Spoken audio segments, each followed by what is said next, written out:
Leads کے علاقے ہیرلز Hills راؤنڈے میں سڑکوں کی مرمت کا کام ایک لمبے عرصے سے جاری۔ سڑکوں کو دونوں جانب ٹریفک کے لیے بند کر دیا گیا۔ پاکستانی کمیونٹی کا کاروبار اس وجہ سے بری طرح متاثر، جبکہ متاثرین کا حکام سے کام جلد ختم کرنے کا مطالبہ سامنے آیا ہے۔ لیڈز سے ندیم راٹھوڑ کی رپورٹ دیکھیے۔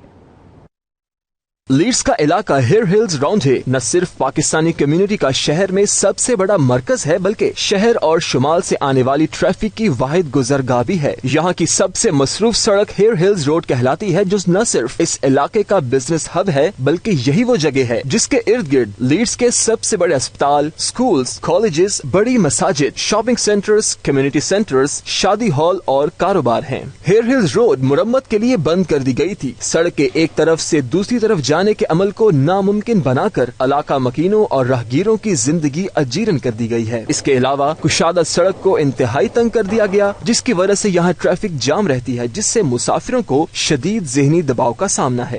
Hare Hills Road had some works done where they've changed the flow of the traffic to improve the traffic flow.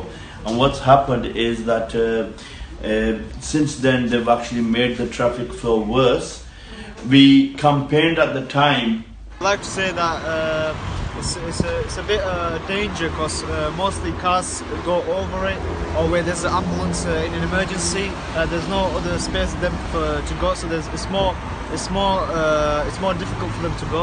یہاں رش ہوتی ہے صبح اور شام کے دوران، تو جو وہیکلز ہیں ایمرجنسی جو پرووائڈ کرنے والی وہیکلز ہیں ان کا داخلہ تقریباً ناممکن ہو جاتا ہے۔ I witness also emergency services, especially the ambulance.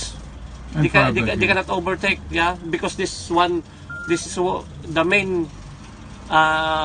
road also for emergency services, especially ambulance. Especially whenever like the ambulances and the police traffic cars that are going in emergency anything. So far as a driver, they make a lot of trouble for us. علاقہ مکینوں نے اس اذیت سے چھٹکارا پانے کے لیے ایک مہم شروع کی ہے، جس کا مقصد ہیر ہلز روڈ کی پہلے والی شکل میں بحالی ہے۔ یہاں کے مکین آج کل ایک پٹیشن پہ لوگوں سے دستخط بھی اکٹھے کر رہے ہیں تاکہ لیڈ سٹی کونسل اور ہائی وے اتھارٹی کو مکینوں کی مشکلات سے باور کروایا جا سکے۔